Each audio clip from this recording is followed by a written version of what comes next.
தந்தி தொலைக்காட்சி நேயர்களுக்கு வணக்கம். நல்லதை சொல்வோம், நல்லதை செய்வோம், நல்லதே நடக்கும். இன்று 18/4/2025 வெள்ளிக்கிழமை. மூலம் நட்சத்திரம் இன்று நாள் முழுவதும் இருக்கிறது. இன்றைக்கு நீங்கள் நாட்காட்டியிலே பார்த்தால் உலக பழைய கட்டிடங்கள் தினம் என்று போட்டிருக்கும். கட்டிடம் கட்டுவது என்பது ஒரு கட்டிடக்கலை, ஒரு அபூர்வமான கலை. அதிலும் செட்டிநாட்டு பகுதியில் நீங்கள் பார்த்தால் ஆச்சரியப்படுவீர்கள். கர்நாடகாத்தானிலே உள்ள அந்த அரண்மனை இருக்கிறதே மிக அற்புதமாக இருக்கும். எந்த கட்டிடமாக இருந்தாலும் சூரிய வெளிச்சம் வருவதற்காக விட்டிருப்பார்கள். அந்த ஜன்னல்களை பார்த்தாலே மடக்கு ஜன்னல்களாக இருக்கும். பழைய கட்டிடங்களை பார்க்கின்ற பொழுதெல்லாம் இப்படி கட்ட முடியுமா என்று நாம் நினைக்கக்கூடிய அளவுக்கு அந்த செட்டிநாட்டு பகுதியிலே இருக்கின்றது. இதை பார்க்கின்ற பொழுது எப்படி இதை கட்டியிருக்கிறார்கள், ஆனால் எந்த வடிவத்தில் கட்டியதற்காக என்ன பலன் தரும் என்று கட்டினார்கள் என்று நான் ஆராய்ந்து பார்த்தேன். எந்த வீட்டுக்கு சென்றாலும் முதலிலே படி இருக்கும், படிக்கு பின்னாலே நடை இருக்கும். அதாவது பர்மா தேக்காலும் பளிங்கென்னும் கல்லாலும் பிரம்மாவே அதிசயிக்க பெரும் வீடு கட்டி வைத்தார். அங்கே வந்தெல்லாம் பார்த்தீங்கன்னா பர்மா தேக்கு பளிங்கு கல்லால் இருக்கும். ஆத்தங்குடிங்கிற ஒரு ஊரில் அற்புதமான ஒரு மிகப்பெரிய வீடு இருக்குது. அப்படி பளிங்கு கல்லாக இருக்கும். அங்கே எத்தனையோ திரைப்பட படப்பிடிப்புகள் எல்லாம் நடந்திருக்கு. பர்மா தேக்காலும் பளிங்கென்னும் கல்லாலும் பிரம்மாவே அதிசயிக்க பெரும் வீடு கட்டி வைத்தார். முகப்பென்றும் வளவென்றும் முன்கட்டும் பின்கட்டும் வகைப்படுத்தி கட்டி வசதியுடன் வாழ்ந்து வந்தார்னு நான் அடிக்கடி கவியரங்குகளில் சொல்றது வழக்கம். எப்படின்னா, முதல்ல ஒரு வீடு செட்டிநாட்டு பகுதியை போய் பாருங்க. மாதிரி வீட்டுக்கு முதல்ல படி இருக்கும், படிக்கு பின்னால நடை இருக்கும், நடைக்கு பின்னால கூடம் இருக்கும், கூடத்துக்கு பின்னால முற்றம் இருக்கும், அதுக்கு பின்னால தோட்டம் இருக்கும். இந்த வடிவத்தில் தான் அந்த காலத்தில் கட்டின எல்லா வீடுகளுமே இருக்கும். ஏன் இப்படி கட்டினாங்கிறத கொஞ்சம் சிந்திச்சு பார்த்தேன். முதல்ல படி இருக்கு இல்லையா, படி என்றால் நீ நல்ல நூல்களை படி என்று பொருள். பிறகு நடை என்றால் அதன் வழியாக நடை என்று பொருள். பிறகு கூடம் என்றால் நீ கூடி வாழ பழகு என்று பொருள். அதற்கு பின்னாலே முற்றம் என்றால் உன் வாழ்க்கை முற்றுமானால் உனக்கு பரவெளி மோட்சம் கிடைக்கும் என்று வீட்டை தத்துவத்தில் கட்டியவர்கள் நம் தமிழர்கள். வாழ்க்கையை தத்துவமாக வாழ வேண்டும் என்பதை வீட்டிலே கூட சொன்னார்கள். அதுபோல நம்ம கல்யாணத்தில் கூட பார்த்தீங்கன்னா கடல் வச்சு வைப்பாங்க. கடைசி கல்யாணம்னு சொல்லி சொன்னால் ஞாபகப்படுத்தணும்னா கடல் வச்சு வச்சாங்கன்னா அந்த சாப்பிட்ற போது இலையில அது எதுக்கு வச்சாங்க அப்படின்னா, இதுதான் கடைசி கல்யாணம், இந்த வீட்டில் நடைபெறக்கூடிய சுப நிகழ்ச்சியில் எல்லா பிள்ளைக்கும் கல்யாணம் முடிஞ்சிச்சுன்னு அர்த்தம் அப்படிம்பாங்க. அது மாதிரி நம்ம போகிற போது தேங்காய் கொடுக்குறாங்க இல்லையா, கல்யாண வீட்டில் ஒரு பையில போட்டு கொடுப்பாங்க. இனிமேல் நீ தேங்கி இருக்க வேண்டாம், உன்னுடைய வீட்டுக்கு போகலாம், எல்லா வேலைகளும் முடிந்தது, கல்யாணம் முடிந்ததுன்னு சொல்றதுக்காக தாம்பூல பையில தேங்காய் போட்டு கொடுத்தாங்க. அப்படி பலகாரம் மூலமாகவும் பண்பை உணர்த்தினார்கள். அதே போல இல்லம் கட்டி குடியேறுவதிலே கூட அந்த கட்டிய முறையிலே பார்த்தால் கூட நம்முடைய வாழ்க்கையிலே முதலிலே படிக்க வேண்டும், படித்தபடியே நடக்க வேண்டும். கல்விக்கு கூட திருக்குறள்ல வரும், கற்க கசடர கற்றபின் நிற்க அதற்கு தகுந்த, அதன் வழியாக நம்ம நிற்கணுமா, அதுக்காக படிக்கு பின்னாலே நடந்து அதன் வழியாக உன்னுடைய வாழ்க்கை முற்றுமானால் உனக்கு பரவெளி மோட்சம் கிடைக்கும் என்று அந்த தத்துவத்தில் வீட்டை கட்டியவர்கள் தமிழர்கள். ஆகையினாலே தான் இன்றைக்கு நான் அந்த நாட்காட்டியை பார்க்கின்ற பொழுது அதில் உலக பழைய கட்டிடங்கள் தினம் என்று போட்டிருந்தது. இப்படிப்பட்ட கட்டிடக்கலை வல்லுநராக இருந்தார்கள் என்ற கருத்தை உங்களுக்கு நினைவுறுத்தி இன்றைய ராசி பலன்களை இப்பொழுது உங்களுக்கு வழங்கப் போகின்றேன்.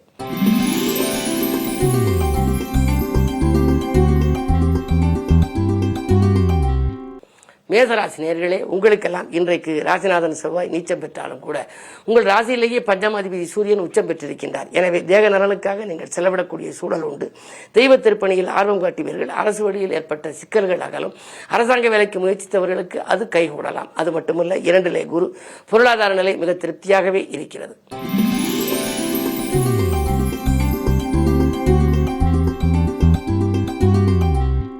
ரிஷபராசி நேயர்களே, உங்களுக்கு சந்திராஷ்டமம். எதை செய்தாலும் யோசித்து செய்ய வேண்டும். ஆதாயத்தை காட்டிலும் விரயங்களே கூடுதலாக இருக்கும்.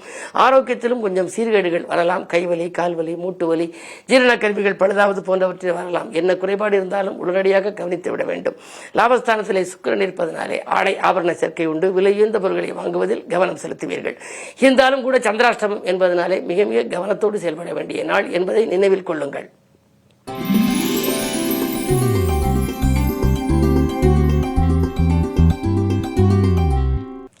மிதுனராசி நேயர்களே, உங்களுக்கெல்லாம் 12ஆம் இடத்திலே குரு, 11ஆம் இடத்திலே சூரியன், 3க்கு அதிபதி 11 இருப்பதனாலே முன்னேற்ற பாதையில் அடியெடுத்து வைக்க முக்கிய புள்ளிகளில் ஒத்துழைப்பும் கிடைக்கும். அதே நேரம் உடன்பிறப்புகளும் உங்களுக்கு உறுதுணையாக இருப்பார்கள். அரசு வழியில் இருந்த பிரச்சனைகள் அகலும். நல்லவர்கள் இல்லம் தேடி வந்து உங்களுக்கு தேவையான உதவிகளை செய்து கொடுப்பார்கள். துணிவும் தன்னம்பிக்கையும் கூடும். துயரங்கள் விலக கூட்டுத் தொழிலிருந்து தனித்தொழிலாக மாறலாமா என்று கூட சிந்திப்பீர்கள். இன்று நீங்கள் எடுக்கும் முயற்சிகள் அனைத்திலும் வெற்றி உண்டு.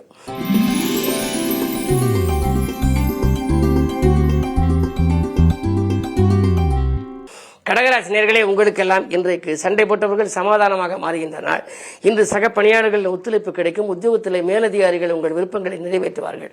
நீங்கள் கேட்ட சலுகைகளை கூட உங்களுக்கு கொடுப்பார்கள். நீண்ட நாட்களாக இந்த துறையிலிருந்து வேறு துறைக்கு மாற வேண்டுமே, ஏதாவது மாற்றங்கள் வருமா என்று நீங்கள் மேலதிகாரிகளை நச்சரித்துக் கொண்டிருந்திருப்பீர்கள். ஆனால் அதன் விளைவாக இன்று உங்களுக்கு இடமாற்றங்கள், இலாகா மாற்றங்கள் வரலாம். வரும் மாற்றங்கள் ஏற்றுக்கொள்ளக்கூடிய விதத்திலேயே அமையும் என்பதை நினைவில் கொள்ளுங்கள்.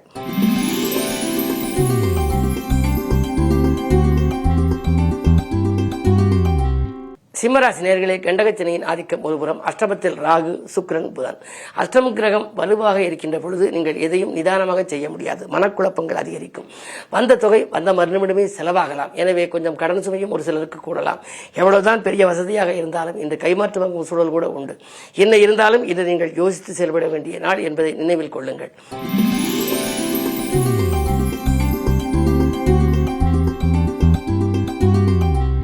கன்னிராசி நேயர்களே, ராசியிலேயே கேது, ஏழிலே ராகு, சர்ப்பதோஷத்தின் பின்னணியில் இருக்கிறீர்கள்.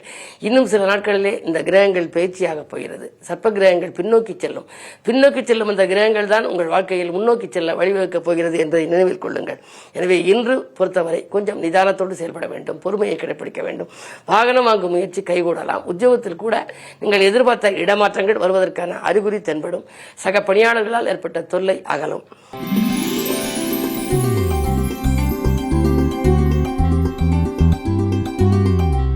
துலாம் ராசி நேயர்களே, அஷ்டமத்து குருவின் ஆதிக்கம் இருப்பதனாலே உங்களுக்கு எதிரிகளின் பலம் கொஞ்சம் மேலோங்கி இருக்கிறது. எதையும் நீங்கள் திட்டமிட்டு செய்ய இயலாது. அதே நேரத்தில் செலவுகள் கொஞ்சம் கூடும். செய்தொழில் மந்தமாக இருக்கலாம். வாங்கி போட்ட அந்த சரக்குகள் எல்லாம் இன்னும் தேங்கி கிடக்கிறது என்று கவலைப்படுவீர்கள். இடமாற்றங்கள் இனிமை தரும் விதம் அமையாமல் போயிருக்கலாம். எனவே இன்றைக்கு நீங்கள் மிக மிக கவனமாக இருக்க வேண்டும். அதே நேரம் இன்றைக்கு கிழமை வெள்ளி என்பதனாலே தெற்கு நோக்கி அம்பிகையை வழிபடுவது நல்லது.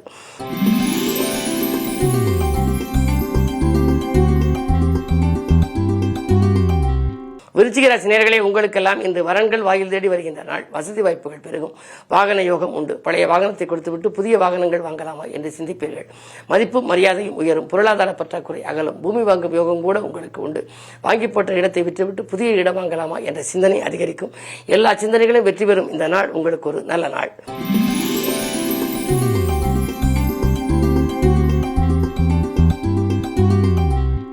தனுசு ராசி நேயர்களே, உங்கள் ராசியிலேயே அஷ்டமாதிபதி சந்திரன் வீற்றிருக்கின்றார். இன்றைக்கு அஷ்டமத்தில் செவ்வாய். இன்றைக்கு உங்களுக்கு மனக்லேசங்கள் அதிகரிக்கும். எதையும் திட்டமிட்டு செய்ய இயலாது. யாருக்கேனும் நீங்கள் நல்லது செய்தால் கூட அது தீமையாக தெரியும். விரயங்கள் அதிகரித்துக் கொண்டே போகும். வரவு ஒரு மடங்கு வந்தால் செலவு 2 மடங்கு ஆகலாம். பயணங்களை மாற்றி அமைத்துக் கொள்ளுங்கள். எந்த முக்கிய முடிவுகளும் இன்று எடுப்பதில் சில மாறுபாடுகள் உண்டு. எனவே இன்றைக்கு நீங்கள் மிக மிக கவனமாக இருக்க வேண்டும். உச்சரிக்கும் சொற்களில் உசாராக இருக்க வேண்டிய நாள் என்று கூட கருதலாம். இன்று நீங்கள் விரயத்தையே சந்திக்கக்கூடிய நாளாக இருப்பதனாலே இன்று வெள்ளிக்கிழமை என்பதன் மூலம் அம்பிகை வழிபாட்டில் ஆர்வம் காட்டினால் கொஞ்சமேனும் உங்களுக்கு நன்மைகள் கிடைக்கும்.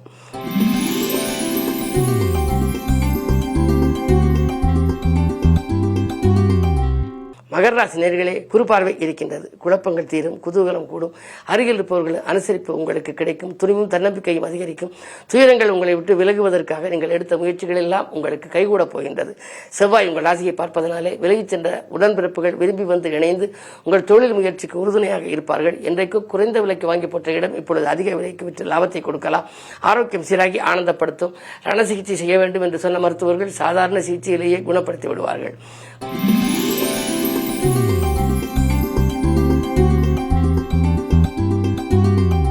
கும்பராசி நேயர்களே, கும்பத்திலே சனி இருக்கின்றார். கொடுக்கல் வாங்கல்கள் ஒழுங்காகும். சோதனைகளை விலகி சாதனைகளை படைக்கப் போகிறீர்கள். சுகங்களும் சந்தோஷங்களும் வந்து சேரும். மதிப்பு மரியாதையும் தக்க வைத்துக் கொள்ள நீங்கள் எடுத்த முயற்சிகளில் வெற்றி உண்டு. அரைகுறையாக நின்ற பணிகளை இன்று முழுமையாக செய்து முடிப்பீர்கள். அலுவலக பணிகள் துரிதமாக முடிந்து பாராட்டுகளை பெறுவீர்கள்.